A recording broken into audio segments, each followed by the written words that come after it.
পরে এই সার্জি যারা আন্দোলনের ফুটকি মেরে দিবে মানে হচ্ছে ওরা তো বুঝেন আমাদের ঢুকানোর ইয়েতে আছে বেনাইট বেরা তো নিয়ে গেছে।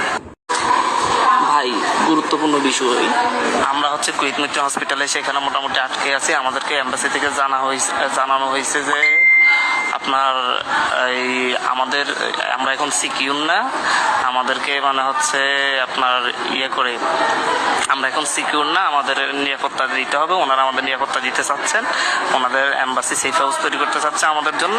এখন আছে করার জন্য আমাদেরকে হচ্ছে দ্রুত মানে হচ্ছে আমাদের সমন্বয় কাদের নামে কোথায় কি কি মামলা হয়েছে, যেমন আমাদের নামে যে বিভিন্ন মামলা হয়েছে ডিজিটাল সিকিউরিটি অ্যাক্ট সহ এগুলোর তথ্যগুলো চাচ্ছে, এবং হচ্ছে যে হল থেকে যে মামলাগুলো দেওয়া হচ্ছে তথ্যগুলো চাচ্ছে, এবং হচ্ছে আমাদের কার কি অবস্থা, কাকে গুম করা হয়েছে, কাদেরকে নিয়ে যাওয়া হয়েছে এগুলোর ডকুমেন্টস সহ চাচ্ছে, কারা হামলা করছে, পুলিশ গুলি করছে, কোথায় গুলি করছে, মানে এই যে ডকুমেন্টসগুলো আছে এগুলো সব ইমার্জেন্সি আধা ঘন্টা বা 1 ঘন্টার মতো জোগাড় করে তাড়াতাড়ি আমাদেরকে দিতে হবে। মানে হচ্ছে এটা নিয়ে ভালো হচ্ছে, মানে এটা দরকার। ওনারা চাচ্ছেন যে আমাদেরকে আজকেদের মধ্যে ওনাদের সেফ হাউস তৈরি করে আমাদেরকে নিরাপত্তা দিতে। আর একটা বিষয় হচ্ছে যদি আমরা ঢুকে যাই তাহলে পরে এই সার্জি যারা আন্দোলনের ফুটকি মেরে দিবে মানে হচ্ছে ওরা তো বুঝেন আমাদের ঢুকানোর ইয়েতে আছে বেনাইট বেরা তো নিয়ে গেছে।